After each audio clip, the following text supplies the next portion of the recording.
प्रियतम भगवान का अखंड स्मरण करना, और एक क्षण के लिए भी, ये बड़ा अमृतमय वचन है, बड़ा अद्भुत वचन है।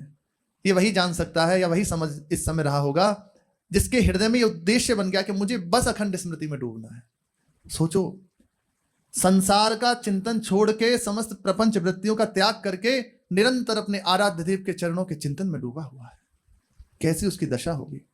कभी नृत्य करता है, कभी गायन करता है, कभी रुदन करता है, कभी विकल होकर पुकारता है। ऐसी अवस्था प्राप्त होती है। स्मरण, हर समय स्मरण। अब जैसे आप कर पाए, नाम के द्वारा, वाणी जी के द्वारा, सेवा के द्वारा, या कुछ नहीं हो रहा है ऐसे ही बैठे हैं तो उनकी संबंध के द्वारा स्मृति हो रही। जैसे बने तैसे स्मरण करना। स्मृति सबसे सर्वोपरि वस्तु है। हम फंसे इस चिंतन में ही तो हैं। हमें दुख सुख का अनुभव कब होता है? चिंतन के अनुसार ही तो। हमने किसी व्यक्ति के प्रति चिंतन किया कि अमुक व्यक्ति ठीक नहीं और हमें बड़ा दुख देता है, जैसी भावना बनी, जैसा मन ने हमें प्रेरित किया, जैसा मन ने हमें दिखाया, तो अब हम दुखी होने लग जाएंगे। दुख में चिंतन होने लगा, चिंतन परिवर्तित हुआ ना। और वही अनुभव हो जाए, ये व्यक्ति तो बड़ा हमें सुख प्रदान करता है, बहुत हमारा प्रिय है, बहुत हमें प्रसन्नता देता है, बहुत सुख पहुंचाता है, तो चिंतन बना उसके प्रति सुख बुद्धि का। तो अब वे करे ना करे, पर संकल्प बन गया, चिंतन बन गया, तो अब हृदय में चिंतन बना हुआ कि ये सुख पहुंचा रहे तो सुख हो रहे। खास बात चिंतन है, बंधन चिंतन का है। देखो, श्री भरत जी महाराज राजपाट त्याग के एकांत जंगल में भजन परायण है। खूब ऐसी अवस्था है, श्री सुखदेव जी महाराज कह रहे हैं ये वांछनीय है, हर समय भगवत भाव में डूबे हुए हैं। लेकिन लीला हुई ये दिखाने के लिए, उनका चिंतन फंस गया हिरण में, और मृत्यु के समय हिरण का चिंतन बना, उसी से गति बिगड़ गई, अवस्था से गिर गए। यही है गिर जाना, पतित हो गए। बाद में फिर भगवान की कृपा कि उसी हिरण के शरीर में उन्हें स्मरण था अपने पूर्व भजन का, क्योंकि भजन कभी नष्ट नहीं होता। दोबारा से भजन में लगे। अब हरी घास चरने के लिए भी डरते थे। उसी गंडकी नदी में शरीर पूरा किया। बाद में बोध संपन्न श्री जड़ भरत जी के रूप में प्रकट हुए। खास बात चिंतन। अजामिल जी पूरा जीवन बिल्कुल विपरीत गया, बिल्कुल विपरीत, कुमारगामी गया, घोर कुमारगामी। कोई ऐसा पाप नहीं जो नहीं किया, सब पाप हो गए। लेकिन मृत्यु के समय पुत्र के बहाने भगवान के नाम का स्मरण हो गया, चिंतन हो गया। जो जीवन भर किया उसकी ओर बिल्कुल ध्यान नहीं दिया, तत्काल यम पास काट दी और वैकुंठ प्राप्ति का हेतु हो गया। चिंतन, खास बात चिंतन है। अभी की बात है, कुछ समय पूर्व ही, 2-4 वर्ष पहले, हमारे वृंदावन में एक महात्मा जी थे, घर परिवार त्याग के वैराग्य लेके वृंदावन रह रहे थे। गृहस्थ से आए थे। ऐसा नहीं कि बचपन से ही वो भाव भजन का तो होगा ही, पर उनके लड़का बच्चा और सब परिवार को छोड़कर आए। यहाँ आके दीक्षा लिए और रहने लगे, और बस अपना लिया कि बस निरंतर भगवान का भजन पकड़ लेना। बहुत ध्यान से सुने, कैसी अवस्था देखो स्मरण की होती है। हम जो कर रहे हैं वे हमें कहाँ सहायक देता है।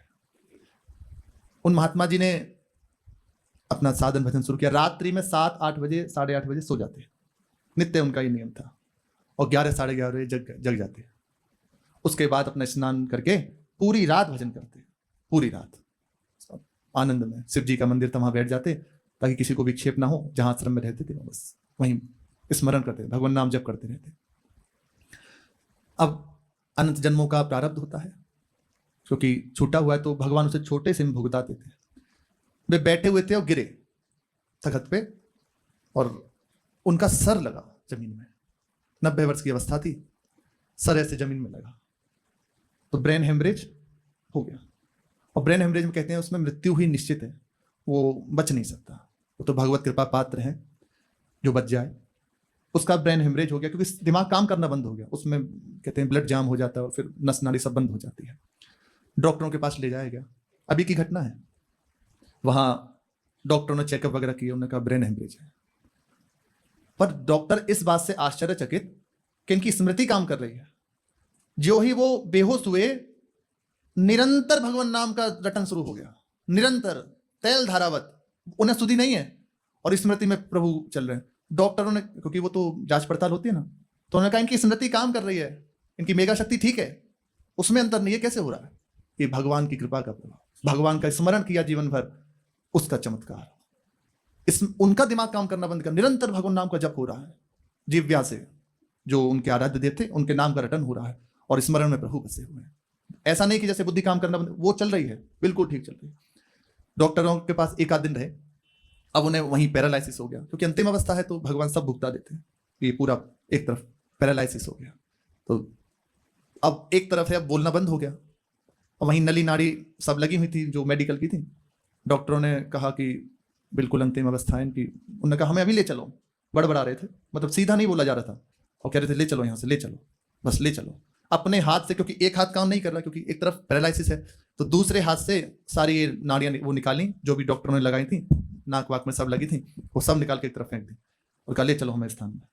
आए, अब देखो चमत्कार, आके स्नान किया और कहा हमारा रज तिलक आदि लाओ, स्वरूप किया, और जैसे कोई बिल्कुल स्वस्थ व्यक्ति बैठता है ऐसे पद्मासन में बैठ गए। दिमाग काम नहीं करेगा, डॉक्टरों का नहीं कर रहा था, और वो ऐसे ही बैठ गए शांत चित्त होकर, तिलक स्वरूप करके हाथ में माला ली और ऐसे जैसे योगी जन बैठते हैं ऐसे प्राण छोड़ दिए। मरण का फोटो है उनका, जैसे जब शरीर शांत हो गया तो बिल्कुल ऐसे आसन में बैठे हुए हैं, हाथ में माला लगी हुई है, तो कोई नहीं कह सकता इनका शरीर छूट गया, जैसे कोई ध्यानस्थ बैठा हुआ ऐसे बैठे। स्मृति बस लगा दिया अपने आप को, बस यही ये खास बात है। हम जो कर रहे हैं हमें दृष्टि रखनी है कि इसका परिणाम महामंगल में है, और जो बीच में हो चुपचाप बस सहता हुआ आगे बढ़ जाए, निश्चित ही अवस्था प्राप्त हो जाती है। मृत्यु की अवस्था है, विचार करने वाली, जैसे योगी जन अपने शरीर त्यागते हैं ऐसे शरीर त्याग करें। स्मृति खास बात है, भगवान की स्मृति, हर समय डूबा रहे, हर समय किसी से मतलब ना रखे।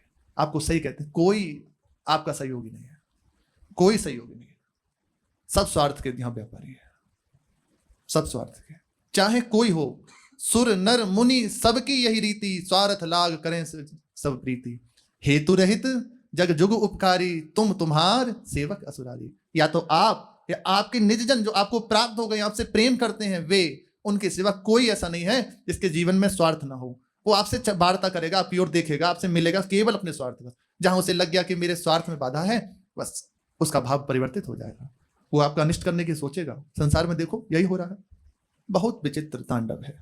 कोई आपका नहीं है, केवल प्रभु, केवल प्रभु। उन्हें अपना बनाकर बस उनमें लग जाए, जब तक का जीवन है बस उनमें लगा रहे, जैसे बने तैसे बस उनका स्मरण करते रहे। भगवान बहुत करुणा में है, वो निश्चित कृपा करते हैं।